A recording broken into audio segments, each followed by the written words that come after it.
Un grand espoir de la mode en France vit à Aubernay. Elle est avec moi ce soir dans le studio de la Top Family. C'est Auréa Bloch d'Auréa Création. Bonsoir Auréa. Bonsoir. On est très content de te recevoir aujourd'hui dans le studio de la Top Family. Tu as tout juste 18 ans. Tu es déjà styliste et créatrice de mode. Tu as organisé un défilé qui a bien buzzé cet été au parc de l'Orangerie à Strasbourg. On va en reparler. Cette passion pour la mode, il paraît qu'elle t'est venue quand tu avais 9 ans. Tu customisais des Barbies, c'est ça? Alors non, pas tout à fait. À l'âge de 9 ans, j'ai commencé à m'intéresser à la couture. Ouais. Et donc tout de suite, c'était sur des humains. Donc j'ai commencé à faire des vêtements taille réelle. Et par la suite, mes parents m'ont offert un stage de machine à coudre pour utiliser tout simplement la machine à coudre. Et par la suite, j'ai commencé à partir dans cet univers. Ça t'est venu d'où? Ça t'est venu comment à 9 ans, cette passion pour la mode? Il y a eu un déclic ou pas du tout? Alors, il y a eu un déclic dans le sens où c'est devenu tout de suite ma passion dès que j'ai commencé à m'intéresser au tissu. Ouais. Par contre, je sais pas vraiment d'où ça vient, tout simplement parce que ma famille s'intéresse pas trop à la couture de manière générale. Donc voilà, c'est vraiment indépendant pour le coup. Ta famille s'intéresse pas trop à la couture de manière générale, mais ta famille t'a soutenu dans cette passion, dans cette aventure, tu l'as dit. À 16 ans, premier défilé, c'était juste après le confinement, je crois. Pourquoi ce premier défilé et t'avais dessiné combien de tenues? Alors, j'avais dessiné 14 tenues et j'avais besoin de partir sur un thème vraiment du voyage pour montrer que le confinement c'était fini, qu'on pouvait repartir, refaire des événements. Et donc, c'est à partir de là que j'ai créé cet événement. Et ce défilé, dans une série, je me suis dit, il faut qu'on reprenne aussi des choses un peu atypiques. Oui. Et donc, voilà, je l'ai créé dans une série avec toutes les personnes qui pouvaient venir, avec sous forme d'invitation. Et voilà. Et ça a été un succès. Et ça a été un succès. Alors, tu fais tout de A à Z. Tu dessines, mais tu couds aussi. Tu crées les vêtements, c'est ça? Exactement. Quand j'étais petite, vu que personne s'intéresse à la couture dans la famille, Ouais. je savais pas ce que c'était le patronage et donc j'ai commencé à créer un peu sur le mannequin, directement à la machine à coudre. Et donc c'était vraiment la couture en elle-même au début et c'est par la suite que j'ai appris donc tout ce qui était un peu plus mathématique dans le vêtement.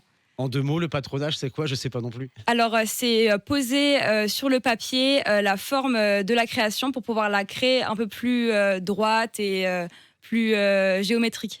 Ben ouais, t'es pas que passionné, t'es aussi professionnel. Il y a eu un autre défilé en 2022 au salon Mode et Tissus et on en arrive à cet été. Alors toi qui es fan de couleurs, pour le défilé de l'Orangerie en juillet, t'as tout changé. Pourquoi et qu'est-ce que t'as changé? Alors moi pour mes créations j'ai besoin un peu de me challenger, notamment pour les collections, sinon je pars dans tous les sens. Et donc effectivement j'adore les couleurs. Et là pour le coup je me suis dit est-ce que j'arriverai à créer une collection sans couleurs? Donc c'est ce que j'ai essayé de faire. Et la thématique de l'événement c'était essayer de remoderniser les années 50 et remoderniser l'élégance à la française. Ok. Donc c'était un peu le thème principal de l'événement. Il a beaucoup fait parler ce défilé, il t'a ouvert des portes. T'as été surprise de tout cet engouement autour de ce défilé du mois de juillet là? Oui, j'étais vraiment étonnée des retours. Ça m'a fait vraiment plaisir et puis ça m'aide à continuer dans ma passion parce que voilà, si ça plaît, ça me fait encore plus plaisir. C'est vraiment génial de pouvoir montrer son univers. Et donc par la suite, j'ai été contactée. D'ailleurs, merci Top Music pour pouvoir parler de mes créations et donc montrer mon univers au maximum de personnes. Et tu vas pouvoir le remontrer puisque cette collection noir et blanc, si je me trompe pas, et ce défilé, tu vas les représenter pour une cause qui te tient à cœur. Qu'est-ce qui va se passer le 5 octobre dans quelques jours? Alors le jeudi 5 octobre, je participe à un événement Octobre Rose qui s'appellera Madame Rose, qu'on présente à Maison Rouge. Et donc c'est un soutien pour le cancer du sein. Mhm. Et donc on va représenter donc la collection avec d'autres collaborateurs. Et donc c'est un événement caritatif où tous les dons seront reversés à Life Pink, l'association de Nicolas Riffel, qui combat donc le cancer. Ça sera le 5 octobre à l'hôtel Maison Rouge, c'est rue des Francs-Bourgeois, si je ne me trompe pas.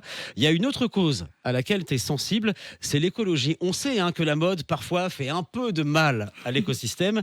Et tu utilises souvent l'upcycling, c'est ça? Oui, tout à fait. Et d'ailleurs, aujourd'hui, je porte une tenue upcyclée. On peut te voir sur les stories de Top Music.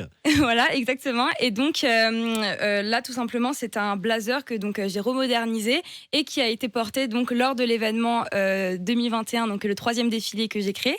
Et donc c'est important pour moi tout simplement parce que il faut essayer un maximum d'upcycler les vêtements et on peut toujours trouver de l'originalité et la créativité dans les pièces qu'on peut upcycler. Auréa, tu continues à te perfectionner. Tu es dorénavant en école de stylisme, école Hort à Strasbourg. Tu as eu aussi l'occasion un peu plus jeune, de bosser et d'apprendre avec un Alsacien connu et reconnu dans le monde de la mode. Alors je crois que je prononce mal son nom, je ne suis pas un spécialiste. Victor Weinsanto. Vincento. Weinsanto. C'était comment et en quelle occasion? Alors, c'était lors d'un stage que j'ai pu faire dans ses ateliers durant une semaine à Paris. Et donc, voilà, ça s'est fait tout simplement parce qu'il est alsacien. Donc, je l'ai contacté. Il m'a accepté dans ses ateliers. Et donc, j'ai pu découvrir son univers. Et puis également, donc, les ateliers et comment le processus de stylisme, de modélisme avec toute son équipe. Quand je dis que c'est quelqu'un de très connu dans le monde de la mode, tu peux mieux le présenter que moi. Alors, donc, il a été épaulé par Jean-Paul Gaultier car auparavant, il travaillait dans ses ateliers et il a ouvert donc sa maison il y a quelques temps. Et donc, voilà, maintenant, il a sa maison de couture et il a déjà ouvert une Fashion Week. On rappelle son nom? Victor Vincento. On dit parfois que les couturiers et les grands du monde de la mode sont assez imbus de leur personne. Pas du tout avec lui. Ah non, pas du tout. C'est vraiment une personnalité adorable. Et d'ailleurs, comme beaucoup de personnes, finalement, dans le monde de la mode, on a souvent un stéréotype finalement biaisé, tout simplement parce que c'est pas du tout le cas. Et pour le coup, Victor Vincento est vraiment gentil. Il m'a épaulé, il m'a donné beaucoup de conseils. Il y a d'autres stylistes alsaciens, des stylistes locaux qui t'ont inspiré au début? Alors oui, au tout début, j'étais vraiment justement inspirée par des créateurs alsaciens, comme par exemple Easy Goïta, qui donc lui est plus sur des robes de soirée. Et donc au début, voilà, j'étais vraiment inspirée par Easy Goïta. Et maintenant, ce sont les jeunes pousses alsaciens qui sont inspirés par Auréa Création.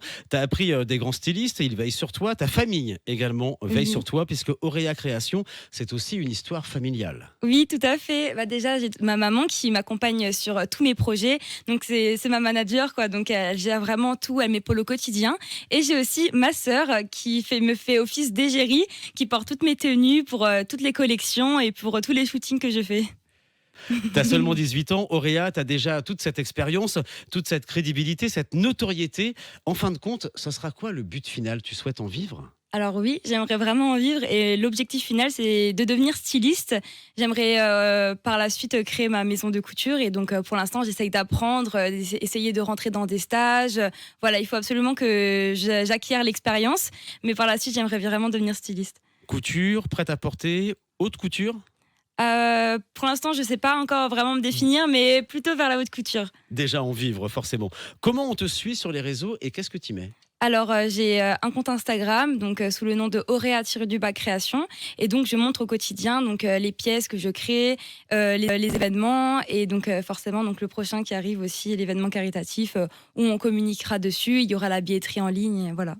Permets-moi cette formule, mais dis-nous comment ça se passe dans ta tête quand on est une créatrice de mode, une styliste. Tu es là le soir chez toi dans ton lit, juste avant de dormir, tu imagines un vêtement, tu te dis, il faut absolument que je le dessine. Et ensuite, tu le crées, ça se passe comment? Ouais, c'est un peu ça. Ça s'explique pas trop finalement, mais Ouais. des fois il y a des idées qui arrivent boum comme ça, et sinon c'est comme un univers à l'intérieur. Faut essayer de nager dedans et on pioche les idées. Les pièges dans lesquels ne pas tomber quand on est si jeune dans ce monde de la mode, tu y as pensé, tu les as déjà repérés? Alors, je sais pas s'il existe vraiment des pièges dans le sens où vu que c'est un univers vraiment créatif, à part extrapoler, il n'y a pas vraiment de pièges. Donc pour l'instant, il faut juste s'amuser et on verra par la suite. Les conseils à donner à une certaine Auréa qui aurait 12-13 ans aujourd'hui et qui souhaiterait devenir styliste? Il faut foncer tout de suite, tête baissée. Il faut pas écouter les personnes qui peuvent nous revenir vers d'autres chemins. Il faut vraiment suivre sa passion et c'est principal. À part le 5 octobre, tu as des idées déjà, des envies, d'autres défilés, des projets dont on peut parler ou pas? Alors oui, tout à fait. Là, je commence déjà à réfléchir à mon 4e défilé. Ça commence à faire un peu Ouais. beaucoup. Donc, ce serait sur l'univers de la pensée, justement, de comment formuler ça sur un tissu. L'univers de la pensée, comment formuler ça sur un tissu? Tu reviendras pour nous présenter ce prochain défilé Auréa Création, je vous l'ai dit, elle a 18 ans, grand espoir de la mode et on est très fiers qu'elle vive en Alsace à Obernai et qu'elle soit dans la Top Family ce soir. Merci beaucoup Auréa. Merci pour l'invitation. Est-ce qu'il y a des choses